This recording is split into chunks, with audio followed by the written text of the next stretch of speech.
सुनो भूत। जहां सन्नाटा भी बोलता है और साया भी पीछा करता है। अंधेरा गहरा है और रूह कांप रही है, क्योंकि अब शुरू होने वाली है एक ऐसी दास्तान जिसे सुनकर आप अकेले होने से डरेंगे। स्वागत है आपका सुनो भूत में। दुनिया में कुछ ऐसी जगहें होती हैं जिनका नाम नक्शे से मिटा दिया गया है। छत्तीसगढ़ के घने जंगलों के बीच बसा गांव काला पत्थर एक ऐसी ही जगह है। वहां की मिट्टी लाल है, लेकिन लोग कहते हैं कि वो खून से सींची गई है।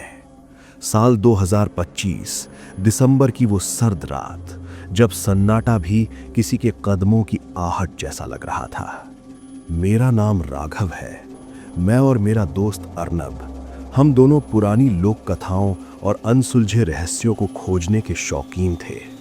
हमें लगा था कि काला पत्थर गांव सिर्फ एक भूली बिसरी कहानी है, पर हम गलत थे, बहुत गलत। जब हमारी गाड़ी उस टूटी हुई सड़क से गुजर रही थी, तो पेड़ों की टहनियां कांच पर ऐसे टकरा रही थीं जैसे कोई हमें रोकने की कोशिश कर रहा हो। अर्नब गाड़ी चला रहा था और मैं खिड़की से बाहर देख रहा था। दूर, बहुत दूर, जंगल के बीचों बीच एक पुरानी लोहे की मीनार खड़ी थी। वो जंग खा चुकी थी, काली पड़ चुकी थी और उस पर लिपटी बेलें किसी नागिन की तरह लग रही थीं। गाड़ी अचानक रुक गई। इंजन ने दम तोड़ दिया था। अर्नब ने बार बार चाबी घुमाई, पर सब बेकार। बाहर सन्नाटा इतना गहरा था कि मुझे अपनी धड़कन साफ सुनाई दे रही थी। तभी मुझे कुछ महसूस हुआ। ऐसा लगा जैसे कोई खिड़की के बिल्कुल पास खड़ा है। मैंने धीरे से गर्दन घुमाई, पर वहां कोई नहीं था, सिर्फ घुप अंधेरा और वो पुरानी मीनार। हमने रात वहीं गुजारने का फैसला किया। गांव अभी भी कुछ दूर था। रात के 2 बज रहे होंगे जब एक अजीब सी आवाज ने मेरी नींद तोड़ दी। वो किसी के रोने की आवाज नहीं थी, वो लोहे के टकराने की आवाज थी। टन टन टन, जैसे कोई बहुत पुरानी जंग लगी घंटी बजा रहा हो। अर्नब, अर्नब उठो। मैंने अर्नब को झकझोरा, पर वो नहीं उठा। उसकी आंखें खुली थीं, पर वो पत्थर की तरह जमा हुआ था। वो खिड़की के बाहर देख रहा था। मैंने भी उसी तरफ देखा। वो लोहे की मीनार अब रोशनी से चमक रही थी, एक धुंधली नीली रोशनी। मीनार के ऊपर एक परछाई खड़ी थी। उसके लंबे बाल हवा में नहीं, बल्कि ऐसे लहरा रहे थे जैसे वो पानी के अंदर हो। उसने अपना हाथ धीरे से उठाया और हमारी तरफ इशारा किया। अर्नब ने बिना कुछ बोले गाड़ी का दरवाजा खोला। अर्नब, तुम कहां जा रहे हो? रुको। मैंने उसका हाथ पकड़ना चाहा, पर उसकी ताकत किसी जानवर जैसी थी। उसने मुझे झटक दिया और उस मीनार की तरफ बढ़ने लगा। उसके पैर जमीन पर नहीं पड़ रहे थे, वो जैसे खिंचा चला जा रहा था। मैंने हिम्मत जुटाई और गाड़ी से बाहर निकला। हवा बर्फीली थी। जैसे ही मेरे पैर जमीन पर पड़े, मुझे महसूस हुआ कि मिट्टी गीली है, पर वहां कोई बारिश नहीं हुई थी। मैंने टॉर्च जलाई और चीखते चीखते रुक गया। जमीन पर खून नहीं था, काला गाढ़ा तरल पदार्थ था जो मीनार की तरफ बह रहा था। अब अर्नब उस मीनार की सीढ़ियां चढ़ रहा था। अर्नब, वापस आओ। वो नहीं सुना। वो मीनार की सबसे ऊपरी चोटी पर पहुंच गया। वहां एक विशाल काला आईना रखा था, लोहे का बना हुआ आईना। अर्नब उसके सामने खड़ा हो गया। नीली रोशनी अब और तेज हो गई थी। मैंने देखा, आईने के अंदर अर्नब की परछाई नहीं थी। आईने के अंदर वो परछाई थी जो मीनार पर खड़ी थी। वो धीरे धीरे आईने से बाहर निकल रही थी। लोहे के फ्रेम से उसके हाथ बाहर आए, काले लंबे नाखूनों वाले हाथ। उसने अर्नब के गले को धीरे से छुआ। अर्नब का शरीर पीला पड़ने लगा, जैसे उसके अंदर की जान वो आईना सोख रहा हो। मुझे समझ आ गया था, ये कोई भूत नहीं था, ये लौह कन्या थी। वो प्राचीन शक्ति जो सदियों से इस लोहे के कैद खाने में कैद थी। गांव के बुजुर्गों ने सच कहा था, इस जंगल में जो आता है वो कभी वापस नहीं जाता, क्योंकि यहां आईने चेहरा नहीं देखते, रूह देखते हैं। अर्नब की चीख जंगल में गूंज गई, पर वो चीख बीच में ही कट गई। उसका जिस्म वहीं गिर गया और वो परछाई अब पूरी तरह से बाहर आ चुकी थी। वो मेरी तरफ मुड़ी। अगली बारी मेरी थी। वो साया मेरी तरफ बढ़ा। उसके कदम जमीन को नहीं छू रहे थे, पर उसके चलने से लोहे के घिसने जैसी आवाज आ रही थी। मैंने अपनी आंखें जोर से मूंद ली। मुझे लगा बस अब सब खत्म होने वाला है। मेरे फेफड़ों में लोहे की जंग जैसी कड़वी महक भर गई। दम घुटने लगा था। लेकिन तभी अचानक सब शांत हो गया। जब मैंने आंखें खोली तो वहां कोई नहीं था। न वो साया, न वो नीली रोशनी। मीनार फिर से काली और निर्जीव खड़ी थी। लेकिन अर्नव कहां गया? टॉर्च की रोशनी में मैंने देखा, मीनार के नीचे अर्नव का शरीर पड़ा था। मैं भागकर उसके पास पहुंचा। अर्नव, आंखें खोलो भाई। मैंने उसे छुआ और मेरा हाथ कांप गया। उसका शरीर बर्फीला ठंडा था, पर मांस जैसा नहीं। ऐसा लग रहा था जैसे मैं किसी ठंडे लोहे के लट्ठे को छू रहा हूं। उसकी त्वचा सफेद पड़ चुकी थी और उसकी गर्दन पर काले रंग की बारीक नसें उभर आई थीं। वो जैसे किसी गहरी नींद में था। मैं उसे वहां अकेला नहीं छोड़ सकता था। मैंने अपनी पूरी ताकत लगाई और उसे घसीटते हुए गाड़ी तक ले आया। अजीब बात थी, जैसे ही मैंने अर्नव को गाड़ी के पास रखा, बंद पड़ा इंजन अपने आप गूंज उठा। हेडलाइट्स जल गईं। मैंने पीछे मुड़कर नहीं देखा। अर्नव को पिछली सीट पर लिटाया और पागलों की तरह गाड़ी चला दी। मेरा लक्ष्य बस एक था, काला पत्थर गांव। वहां कोई तो होगा जो हमारी मदद करेगा। सड़क अब और भी पतली हो गई थी। चारों तरफ ऊंचे ऊंचे काले पत्थर के टीले थे। ऐसा लग रहा था जैसे वो टीले हमारी गाड़ी पर गिरने वाले हों। हवा की आवाज अब किसी के फुसफुसाने जैसी लगने लगी थी, जैसे कोई मेरे कान के बिल्कुल पास कह रहा हो, वापस नहीं जाओगे, कोई वापस नहीं जाएगा। मैंने रेडियो चालू किया ताकि वो आवाज दब जाए, पर रेडियो से सिर्फ खरखराहट आ रही थी।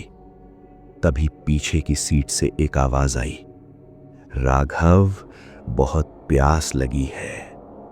अर्नव, तुम होश में आ गए? मैंने खुशी में पीछे देखा, पर मेरा गला सूख गया। अर्नव की आंखें खुली थीं, पर उनमें पुतलियां नहीं थीं। उसकी आंखें पूरी तरह सफेद थीं। वो सीधे छत की तरफ देख रहा था।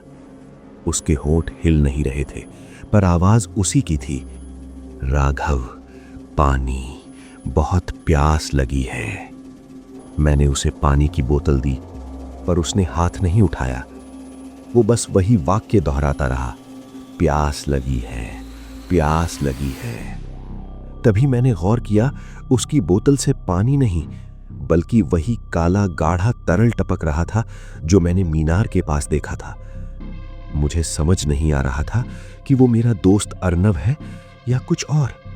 सामने कुछ रोशनी दिखी। काला पत्थर गांव की सीमा शुरू हो रही थी। गांव के प्रवेश द्वार पर दो बड़े पत्थर के खंबे थे। उन पर किसी जानवर की खाल मढ़ी हुई थी। जैसे ही गाड़ी गांव के अंदर दाखिल हुई, सन्नाटा और भी भारी हो गया। गांव के घर पत्थर के बने थे और हर घर की खिड़की पर लोहे की सलाखें लगी थी। बाहर एक भी इंसान नहीं था। मैंने एक बड़े घर के सामने गाड़ी रोकी। वहां एक बूढ़ा आदमी बैठा था। वो आग ताप रहा था। मैंने गाड़ी से उतरकर शोर मचाया, बाबा, मदद कीजिए, मेरा दोस्त बीमार है। वो बूढ़ा धीरे से उठा। उसके चेहरे पर इतनी झुर्रियां थीं कि उसकी आंखें लगभग गायब थीं। उसने अपनी गर्दन टेढ़ी की और मेरी गाड़ी की तरफ देखा। उसने धीमी आवाज में कहा, इसे यहां क्यों लाए? जो मीनार का हो गया वो अब गांव का नहीं रहा। मैंने घबरा कर पूछा, बाबा आप क्या कह रहे हैं? उसे अस्पताल चाहिए। बूढ़ा हंसा। उसकी हंसी सूखी लकड़ियों के टूटने जैसी थी। यहां अस्पताल नहीं, शमशान मिलते हैं बेटा, और तुम्हारा दोस्त वो तो मर चुका है, बस उसका जिस्म यहां है, रूह तो वो मीनार निगल गई। नहीं, वो जिंदा है, वो अभी बोला, मैंने चीख कर कहा। बूढ़ा मेरी तरफ बढ़ा। उसने अपना हाथ आग से बाहर निकाला। उसका हाथ जला हुआ नहीं था, वो पूरी तरह लोहे का बना हुआ लग रहा था। उसने मेरी आंखों में झांका। वो बोला नहीं है, वो बुला रहा है। उसे नहीं, उस मीनार को भूख लगी है। तुम इसे यहां लाए हो तो अब पूरे गांव को कीमत चुकानी होगी। तभी गाड़ी के अंदर से अर्नव की आवाज फिर आई, पर इस बार वो प्यास के लिए नहीं चिल्ला रहा था, वो हंस रहा था। एक ऐसी हंसी जो किसी इंसान की हो ही नहीं सकती। मैंने पीछे मुड़कर देखा। गाड़ी की खिड़कियों पर धुंध जम गई थी और उस धुंध पर अंदर से किसी ने हाथ का निशान बनाया था। वो हाथ अर्नव का नहीं था। वो हाथ बहुत लंबा था और उसकी उंगलियां मुड़ी हुई थीं। बूढ़े ने अपना कंबल ओढ़ा और पीछे मुड़ गया। रात लंबी है बेटा, और यहां के पत्थर सब देखते हैं, तुम भाग नहीं सकते। वो अपने घर के अंदर चला गया और दरवाजा जोर से बंद कर लिया। मैं अकेला उस सुनसान गांव की सड़क पर खड़ा था। पीछे गाड़ी में अर्नव और उसके साथ वो साया। मुझे महसूस हुआ कि गांव के हर घर की सलाखों के पीछे से दर्जनों आंखें मुझे देख रही थीं। वो लोग मदद नहीं करना चाहते थे, वो इंतजार कर रहे थे, इंतजार मेरे खत्म होने का। तभी गाड़ी का दरवाजा धीरे से खुला। क्या राघव अर्नव को बचा पाएगा, या काला पत्थर गांव उसकी आखिरी मंजिल साबित होगा? क्या आप चाहते हैं कि मैं इस डरावनी दास्तान को आगे बढ़ाते हुए? गांव की गलियां किसी भूल भुलैया जैसी लगने लगी थीं। मैंने अपनी जेब से संपर्क करने का यंत्र निकाला। सोचा कि शहर में किसी को अपनी स्थिति बताऊंगा, पर उसकी स्क्रीन काली थी, बिल्कुल बेजान। मैंने उसे झकझोरा, पर वो चालू नहीं हुआ। ऐसा लग रहा था जैसे इस गांव की हवा ने हर तरह की बिजली और जीवन को सोख लिया हो। अर्नव, मैंने पीछे मुड़कर देखा। वो अब भी वहीं लेटा था, पर उसकी सांसों की आवाज अब किसी इंसान जैसी नहीं थी। वो हर सांस के साथ एक अजीब सी सीटी जैसी आवाज निकाल रहा था, जैसे उसके फेफड़ों में हवा की जगह रेत भरी हो। मैंने गाड़ी फिर से चालू करने की कोशिश की। इंजन घर्राया और गाड़ी आगे बढ़ी। मुझे यहां से निकलना था, चाहे जो हो जाए। मुझे उस पत्थर की दीवार के पार जाना था। पर जैसे ही मैं मोड़ पर पहुंचा, मेरी रूह कांप गई। रास्ता खत्म हो चुका था। जहां से हम गांव में घुसे थे, वहां अब कोई सड़क नहीं थी। वहां सिर्फ बड़े बड़े काले पत्थर के टीले थे। ये कैसे मुमकिन है? हम अभी 10 मिनट पहले यहीं से आए थे। मैंने गाड़ी रोकी और बाहर निकला। सन्नाटा इतना गहरा था कि मुझे अपने कानों में एक अजीब सी गूंज सुनाई देने लगी। ऐसा लग रहा था जैसे पूरा गांव एक डिब्बे में बंद हो गया हो। बाहरी दुनिया अब एक सपना लग रही थी। न कोई परिंदा, न कोई जानवर, और न ही हवा का कोई झोंका। तभी मुझे पीछे से किसी के चलने की आहट सुनाई दी। पत्थर पर घिसते हुए कदमों की आवाज। मैंने टॉर्च घुमाई, पर वहां कोई नहीं था, सिर्फ पत्थर की वो निर्जीव दीवारें। पर जैसे ही मैंने टॉर्च नीचे की, मुझे जमीन पर कुछ दिखा। मेरे पैरों के निशान के बगल में एक और पैरों के निशान थे, पर वे निशान किसी इंसान के नहीं थे। वे बहुत पतले और लंबे थे, जैसे किसी पक्षी के पंजे हों। मैं उछलकर गाड़ी के अंदर घुसा और दरवाजा बंद कर लिया। मेरा दिल सीने से बाहर आने को था। तभी बगल वाली खिड़की के कांच पर एक आवाज हुई, टिक टिक टिक। किसी ने अपनी उंगली से कांच को खटखटाया था। मैंने धीरे से गर्दन घुमाई। बाहर अंधेरे में एक चेहरा कांच से चिपका हुआ था। उसकी खाल राख जैसी ग्रे थी और उसकी आंखें नहीं थी। वहां सिर्फ 2 खाली गड्ढे थे, जिनमें से वही नीली रोशनी झांक रही थी। वो मुझे देख रहा था और मुस्कुरा रहा था। उसने अपना हाथ उठाया। उसकी उंगलियां कांच को गला रही थीं। लोहे की महक फिर से गाड़ी के अंदर भर गई। मैं चीखना चाहा, पर मेरा गला रुंध गया। तभी पीछे की सीट से अर्नव का हाथ मेरे कंधे पर आया। राघव, खिड़की मत खोलना, वो अंदर आना चाहती है। मैंने अर्नव की तरफ देखा। उसकी आंखें अब भी सफेद थीं, पर उसके चेहरे पर एक खौफनाक शांति थी। बाहर खड़ा वो साया अब धीरे धीरे ओझल हो रहा था, पर वो गया नहीं था। वो बस इंतजार कर रहा था। गांव की हर दीवार, हर पत्थर अब हमें घूर रहा था। अब हम यहां अकेले थे, कोई बचाने नहीं आएगा, क्योंकि काला पत्थर गांव अब हमारा पिंजरा बन चुका था। गाड़ी के अंदर की हवा अचानक भारी हो गई। लोहे के जलने की एक तेज कड़वी महक नाक में चुभने लगी। मैंने देखा अर्नव के गले से जो काली नसें निकल रही थीं, वे अब फैलकर पिछली सीट के कपड़े में धंस रही थीं। वो अपने आप नहीं बोल रहा था, वो किसी धातु की पुतली बन चुका था। अर्नव, ये क्या हो रहा है? छोड़ो मुझे। मैंने अपना हाथ छुड़ाना चाहा, पर अर्नव की पकड़ किसी लोहे के शिकंजे जैसी थी। तभी गाड़ी के डैशबोर्ड से एक अजीब आवाज आई, चढ़ चढ़ चढ़, जैसे कोई धातु का टुकड़ा मुड़ रहा हो। मैंने टॉर्च की रोशनी वहां डाली और मेरी चीख निकल गई। गाड़ी के अंदर का लोहा पिघल नहीं रहा था, वो बढ़ रहा था। गियर के पास से और दरवाजों के किनारों से लोहे की नुकीली कीलें बाहर निकल रही थीं। वो किसी पौधे की तरह बढ़ रही थीं। वे काली थीं, जंग से भरी हुई, और उनकी नोक से वही काला तरल टपक रहा था। गाड़ी का स्टीयरिंग व्हील मेरे हाथों में ही मुड़ने लगा। वो किसी सांप की तरह मेरे हाथों के चारों तरफ लिपटने लगा। मैंने दरवाजा खोलने की कोशिश की, पर कुंडी गायब हो चुकी थी। वहां सिर्फ खुरदुरा ठंडा लोहा था। हम गाड़ी के अंदर नहीं थे, हम एक लोहे के पिंजरे में कैद हो रहे थे, जो धीरे धीरे छोटा हो रहा था। बचाओ, कोई है, बचाओ। मैंने कांच पर हाथ मारे, पर कांच अब पत्थर जैसा सख्त हो चुका था। तभी सामने वाले शीशे पर बाहर से किसी ने प्रहार किया। धप! वही लौह कन्या, वो अब गाड़ी की छत पर खड़ी थी। उसके लंबे धारदार नाखून छत की चादर को चीरते हुए अंदर आने लगे। लोहे के फटने की आवाज कान फाड़ रही थी। छत से 4 लंबे काले पंजे नीचे लटके। वे पंजे अर्नव के सिर को छूने लगे। अर्नव का शरीर अचानक हवा में ऊपर उठने लगा, जैसे उसे कोई अदृश्य धागा खींच रहा हो। उसके मुंह से अब आवाज नहीं, बल्कि एक धातु की गूंज निकल रही थी। वो जाग रही है, अर्नव ने फुसफुसाते हुए कहा। उसकी आवाज में अब दर्द नहीं था, सिर्फ एक भयानक भूख थी। लोहे की वो कीलें अब मेरे पैरों तक पहुंच चुकी थी।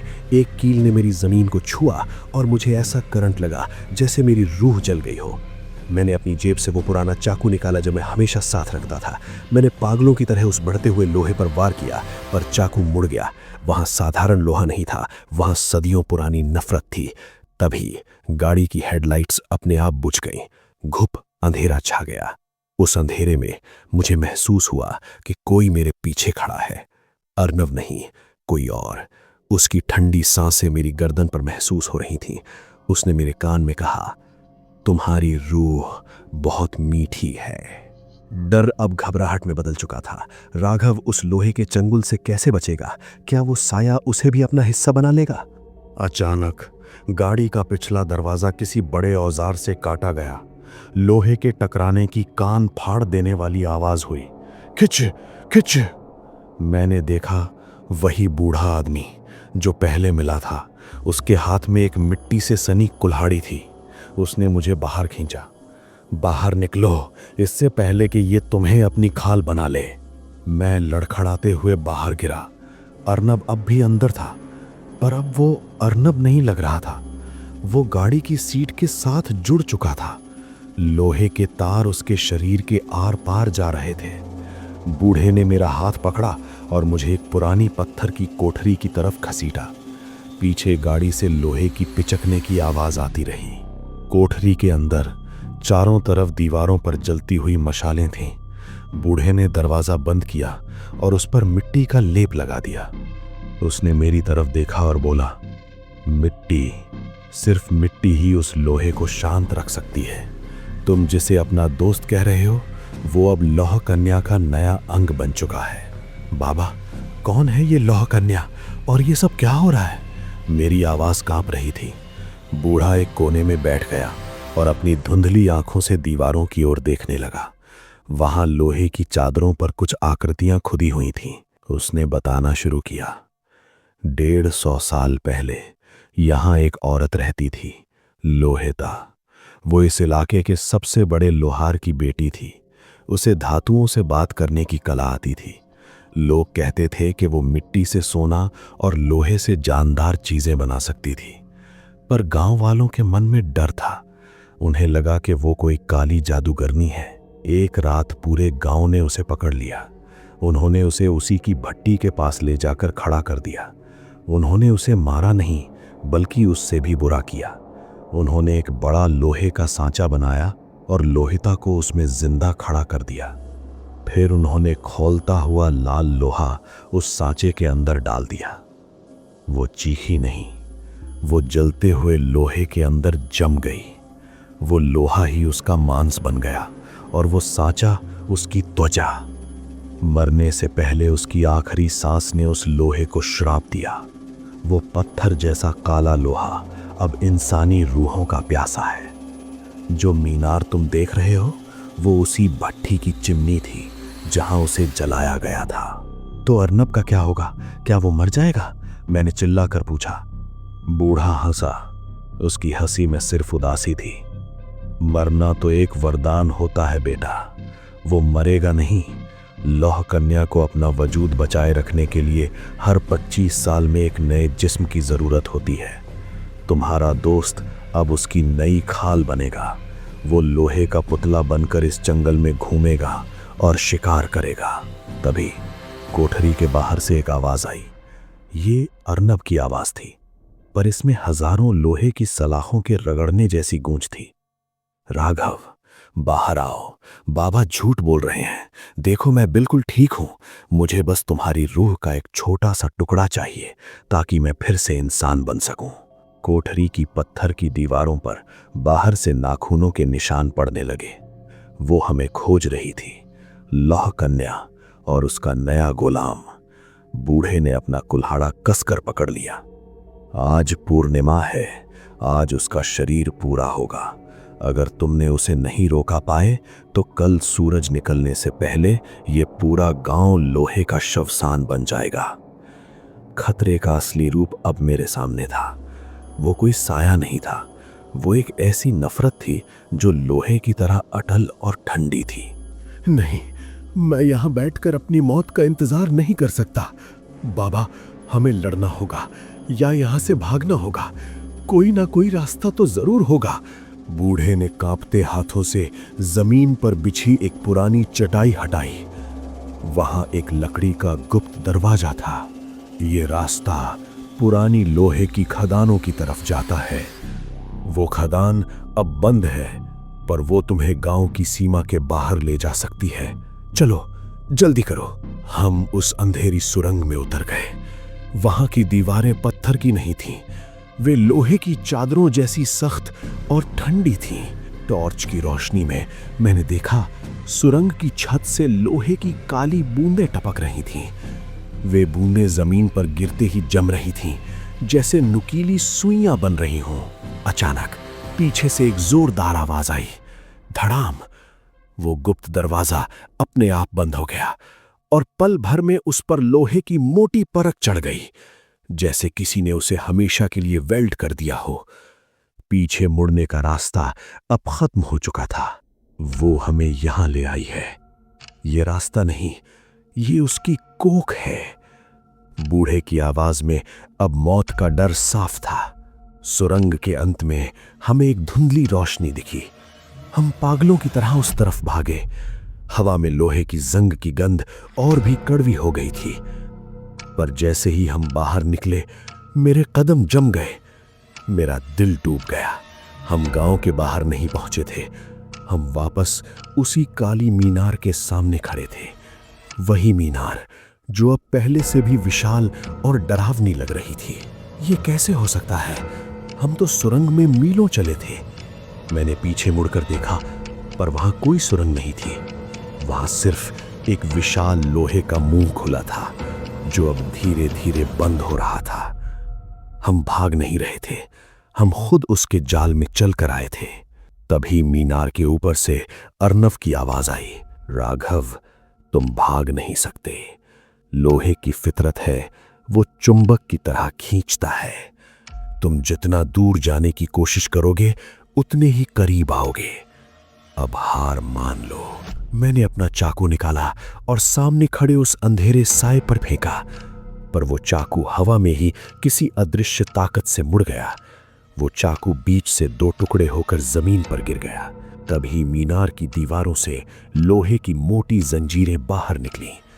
वे जंजीरें किसी अजगर की तरह हवा में लहरा रही थीं। एक जंजीर ने हवा में झपट्टा मारा और बूढ़े का पैर पकड़ लिया। उन्होंने चीखने की कोशिश की, पर दूसरी जंजीर ने उनके गले को जकड़ लिया। बाबा, मैं उन्हें बचाने के लिए बढ़ा, पर जमीन की मिट्टी अचानक सख्त हो गई। जमीन से लोहे के हाथ बाहर निकले और मेरे पैरों को लोहे की बेड़ियों की तरह जकड़ लिया। वो अब पूरी तरह से आक्रामक हो चुकी थी।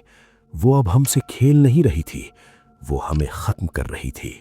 मीनार की चोटी से वो लौह कन्या धीरे धीरे नीचे उतरने लगी। उसके हर कदम के साथ जमीन में गहरी दरारें पड़ रही थीं। उसके शरीर से लोहे की छड़ें बाहर निकल रही थीं, जो किसी कंकाल जैसी लग रही थीं। राघव, अपनी रूह सौंप दो। दर्द बस एक पल का होगा। मैंने अपनी पूरी ताकत लगाकर पैर खींचना चाहा, पर मेरा मांस फट रहा था और वो लोहा टस से मस नहीं हुआ।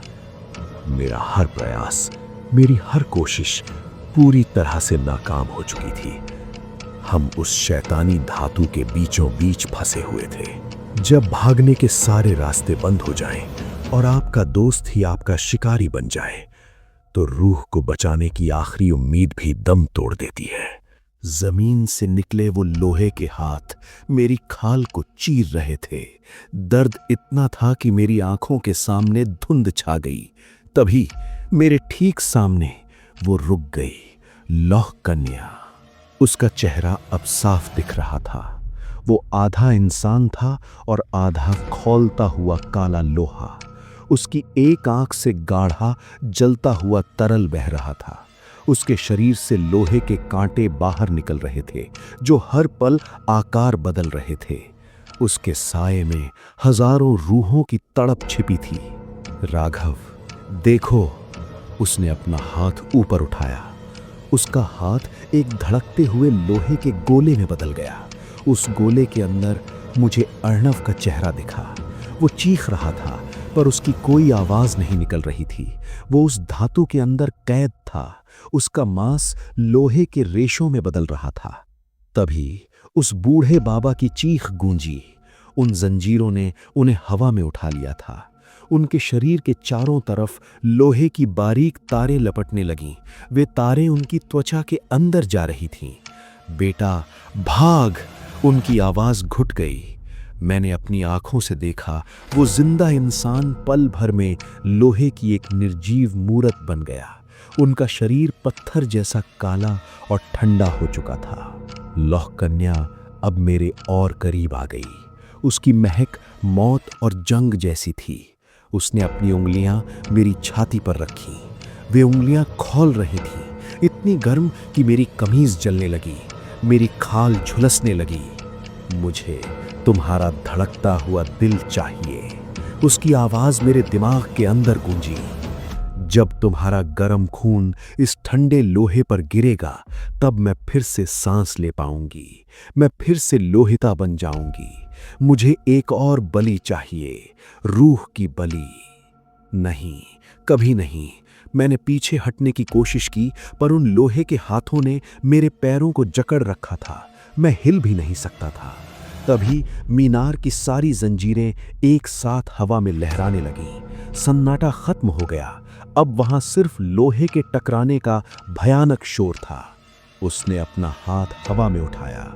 उसकी उंगलियां लंबी और नुकीली चाकुओं में बदल गईं। वो धीरे धीरे मेरी गर्दन की तरफ बढ़ रही थीं। मुझे अपनी मौत साफ दिख रही थी। हवा में तैरती लोहे की धूल मेरे फेफड़ों में भर रही थी। आओ, इस अंधेरे का हिस्सा बन जाओ, जहां न दर्द है न अंत, सिर्फ अमर लोहा है। वो हमला करने ही वाली थी कि तभी मीनार के नीचे दबी मिट्टी से एक हल्की सी चमक उठी। क्या ये मेरा भ्रम था या कोई आखिरी रास्ता? लोहे के वो चाकुओं जैसे नाखून मेरी गर्दन की खाल को छू चुके थे। एक बारीक सा कट लगा और खून की एक बूंद उस ठंडी धातु पर गिरी। जैसे ही मेरा खून उसे लगा, वो मीनार और भी भयानक तरीके से कांपने लगी। वो जैसे किसी भूखे जानवर की तरह गुर्रा रही थी। उसे स्वाद मिल चुका था। नहीं, मुझे लड़ना होगा। मैंने अपना दाहिना हाथ नीचे जमीन की ओर बहाना चाहा, पर मिट्टी कहाँ थी? वहां मिट्टी का नामो निशान नहीं था। पूरा फर्श अब लोहे की काली और ठंडी चादर बन चुका था। हर तरफ लोहा था, जमीन पर, मेरी देह पर और मेरी सांसों में। हवा इतनी कड़वी और भारी हो गई थी कि लग रहा था जैसे मैं हवा नहीं, पिघली हुई धातु सूंघ रहा हूं। तभी मुझे वो चमक फिर दिखी। मीनार की एक गहरी दरार के अंदर मलबे में दबा हुआ एक पुराना मिट्टी का पात्र दिखा। शायद सदियों पहले लोहिता के पिता ने इसे वहां दबाया होगा ताकि कभी कोई उसे शांत कर सके। मेरा हाथ उस पात्र से बस कुछ ही इंच दूर था, पर जैसे ही मैंने अपनी उंगलियां बढ़ाई, 4 लोहे की जंजीरें हवा से निकली और मेरी कलाई को जकड़ लिया। छोड़ो मुझे। जंजीरें इतनी कस गई थीं कि मुझे अपनी हड्डियों के चटकने की आवाज सुनाई दी। लोहे के बारीक कांटे मेरी कलाई के आर पार हो गए। दर्द की एक लहर मेरे पूरे शरीर में दौड़ गई। उम्मीद अब खत्म हो रही थी। मेरी आंखों के सामने अंधेरा छाने लगा। लौह कन्या ने अपना सिर टेढ़ा किया। उसके चेहरे से वो काला तरल अब तेज बहने लगा था। उसने मेरा दूसरा हाथ भी जकड़ लिया। अब मैं हवा में लटका हुआ था। मेरा मांस धीरे धीरे उस काली मीनार के सांचे में समा रहा था। अर्नव का चेहरा उस काली धातु के अंदर से मुझे घूर रहा था, जैसे वो कह रहा हो, हार मान लो राघव, प्रतिरोध बेकार है, अब हम सब एक हैं। क्या यही अंत है? क्या मैं भी इसी काली मीनार का एक निर्जीव हिस्सा बनकर रह जाऊंगा? मेरा हाथ उस मिट्टी के पात्र तक नहीं पहुंच पा रहा था। हर कोशिश, हर तड़प बेकार साबित हो रही थी। पूरा वातावरण अब मेरा दुश्मन बन चुका था। पत्थर, हवा और मेरा खुद का जिस्म सब अब लोहे के गुलाम थे। तभी एक आखिरी बार मैंने अपनी रूह की पूरी ताकत बटोरी। मैंने अपना हाथ नहीं, बल्कि अपनी उंगलियों के पोरों से उस मलबे को ठोकर मारी। वो मिट्टी का पात्र हिला और पत्थर की एक नुकीली धार से टकराकर टूट गया। पुरानी, पवित्र, लाल मिट्टी फर्श पर फैल गई।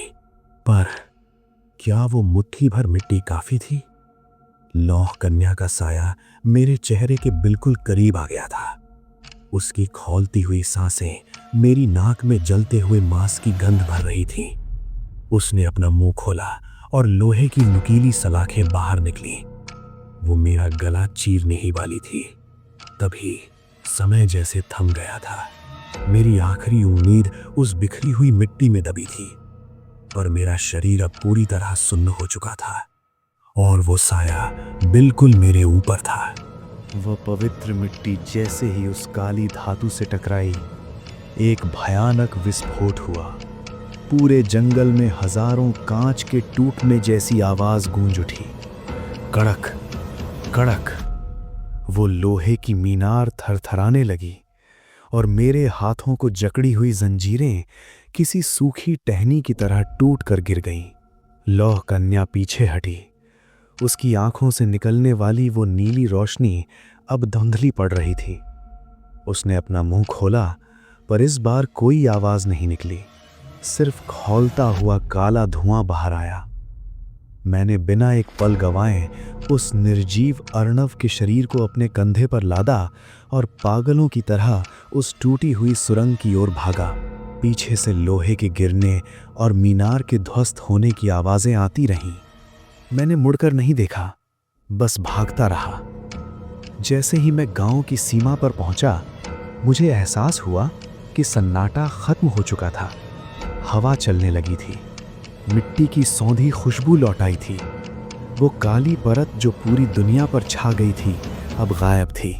सुबह की पहली किरण के साथ मैं शहर के अस्पताल पहुंचा। डॉक्टर हैरान थे। अर्नव का शरीर सफेद पड़ चुका था, और उसके अंगों में एक अजीब सी जकड़न थी। हफ्तों तक इलाज चला। धीरे धीरे अर्नव होश में आया। उसने कुछ नहीं कहा, वो बस चुपचाप खिड़की के बाहर देखता रहता। मुझे लगा सब खत्म हो गया है, हम बच गए हैं। लेकिन मैं गलत था। आज रात जब मैं अपने कमरे में सोने जा रहा था, मैंने आईने में खुद को देखा। मेरी गर्दन पर वही बारीक काली नसें उभर आई थीं जो मैंने अर्नव के गले पर देखी थीं। मैंने डर के मारे अर्नव के कमरे का दरवाज़ा खोला। वो वहाँ नहीं था।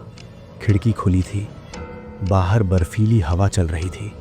मैंने नीचे झांका तो अर्नव सड़क के बीचों बीच खड़ा था। उसकी पुतलियां फिर से सफ़ेद हो चुकी थीं। उसने ऊपर मेरी तरफ देखा और मुस्कुराया। उसके हाथ में एक लोहे का पुराना सिक्का था जिसे वो अपनी उंगलियों से मोड़ रहा था जैसे वो कागज़ हो। तभी मेरे कान में वही जानी पहचानी धातु जैसी आवाज़ गूंजी।